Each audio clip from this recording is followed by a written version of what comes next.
امریکہ کا افغانستان سے آخری فوجی نکلنے کے کچھ گھنٹوں بعد ہی بھارت کی جانب سے طالبان کے ساتھ پہلا آفیشیل سفارتی رابطہ ہوا ہے۔ دوحہ میں موجود بھارت کے سفیر دیپک متل نے طالبان سیاسی دفتر کے سربراہ شیر محمد عباس سینکزئی سے ملاقات کی۔ بھارتی وزارت خارجہ کی جانب سے جاری بیان کے مطابق یہ ملاقات قطر میں بھارتی سفارت خانے میں ہوئی۔ بیان میں کہا گیا ہے کہ ملاقات طالبان کی درخواست پر دوحہ میں طالبان کے سیاسی دفتر کے سربراہ شیر محمد عباس سینکزئی سے ہوئی۔ ملاقات کے دوران فریقین نے افغانستان میں باقی رہ جانے والے بھارتی شہریوں کی سلامتی پر تبادلہ خیال کیا۔ وہیں متل نے سینکزئی کو بھارت کے اس خدشے سے بھی آگاہ کیا کہ بھارت مخالف عسکریت پسند افغانستان کی سرزمین کو حملے کے لیے استعمال کر سکتے ہیں، جبکہ سینکزئی نے متل کو یقین دلایا ہے کہ ان مسائل کو مثبت طور پر حل کیا جائے گا۔ جبکہ اس ملاقات سے 2 روز قبل ہی سینکزئی نے ایک بیان میں کہا تھا کہ وہ بھارت کے ساتھ سیاسی، تجارتی اور معاشی تعلقات کو برقرار رکھنا چاہتے ہیں۔ سینکزئی نے 1980 کی دہائی میں دہرادون میں موجود انڈین ملٹری اکیڈمی میں ایک افغان افسر کی حیثیت سے تربیت حاصل کی تھی۔ دونوں کے درمیان یہ ملاقات ایسے موقع پر ہوئی ہے جب مودی سرکار پر طالبان کے بارے میں اپنی پالیسی واضح کرنے کو لے کر اپوزیشن کی جانب سے دباؤ بڑھ رہا تھا، جبکہ اس وقت بھارت نے افغانستان کو لے کر ویٹ اینڈ واچ کی پالیسی اپنائی ہوئی ہے۔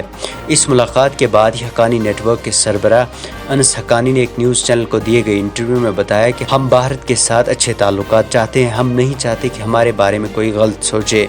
بھارت نے ہمارے دشمن کی 20 سال مدد کی، لیکن ہم سب کچھ بھول کر تعلقات آگے بڑھانے کے لیے تیار ہیں۔ وہیں کشمیر کے متعلق پوچھے گئے سوال پر انہوں نے کہا کہ کشمیر ہمارے دائرے اختیار کا حصہ نہیں ہے اور مداخلت ہماری پالیسی کے خلاف ہے، ہم مداخلت نہیں کریں گے اور نہ ہی طالبان، لشکر طیبہ اور جیش محمد جیسے گروپوں کو سپورٹ کرے گا۔ اس سوال پر کہ کیا طالبان افغانستان میں بھارت کے جاری پروجیکٹ کو مکمل کرنے دے گا، تو انہوں نے کہا کہ آنے والے دنوں میں اس کے متعلق پالیسی واضح ہوگی۔ ہم بھارت ہی نہیں بلکہ پوری دنیا سے مدد چاہتے ہیں کہ وہ آگے آ کر ہماری مدد کریں۔ اس سے قبل سہیل شاہین نے بھی کہا تھا کہ بھارت اپنے ادھورے پروجیکٹس کو مکمل کر سکتا ہے۔ ادھر بھارت نے اب مزید افغانستان پر فوکس کرتے ہوئے وزیر اعظم مودی نے اعلیٰ سطحی گروپ تشکیل دیا ہے، جس میں وزیر خارجہ ایس جے شنکر کے علاوہ قومی سلامتی مشیر اجیت دوال اور کئی اعلیٰ عہدیداران شامل ہیں، جو افغانستان کی بدلتی صورتحال میں بھارت کی ترجیحات پر توجہ مرکوز کریں گے۔ رپورٹس کے مطابق یہ گروپ افغانستان پر طالبان کے کنٹرول کے بعد تشکیل دیا گیا ہے، جس کا کام افغانستان میں ہو رہی پیش رفت اور بھارت پر اس کے اثرات پر نظر رکھنا ہے۔ وہیں اقوام متحدہ کی سلامتی کونسل نے ماہ اگست کے لیے ہندوستان کی صدارت کے اختتامی سیشن میں ایک قرارداد منظور کی، جس میں طالبان سے توقع ظاہر کی گئی کہ وہ افغانیوں اور غیر ملکی باشندوں کو بحفاظت ملک چھوڑنے کی اجازت دیں گے۔ Very happy to preside over the adoption of today's important resolution on Afghanistan, which has unequivocally conveyed that Afghanistan's territory should not be used to threaten or attack any country or to shelter, train terrorists or plan or finance terrorist acts. It underlines terrorist individuals and entities designated by UN Security Council 1267. This is of direct importance to India. The resolution also notes the statement by the Taliban on the 27th of August, and the Security Council does expect them to adhere to their commitments, including regarding the safe, secure and orderly departure from Afghanistan of Afghans and all foreign nationals.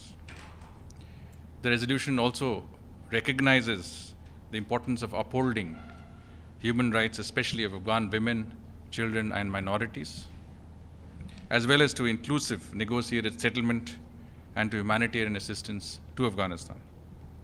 These are some of the key aspects of the resolution which have been highlighted by India. تجزیہ نگاروں کے مطابق اگرچہ بھارت کی ترجیح اس وقت افغانستان سے شہریوں کا محفوظ انخلا ہے، تاہم حقیقت میں بھارت کے لیے یہ مسئلہ نہیں ہے، کیونکہ بھارت نے ابھی تک 565 افراد وہاں سے نکالے ہیں، جن میں صرف 112 افغان شہری ہیں۔ جبکہ اس وقت افغانستان میں صرف 40 بھارتی شہری موجود ہیں۔ بھارت کا اصل مسئلہ طالبان ہے اور امریکہ کے افغانستان سے نکلنے کے بعد بھارت کے پاس طالبان سے ڈیل کرنے کے علاوہ کوئی آپشن موجود نہیں ہے۔ بیورو رپورٹ، نو کے قلم۔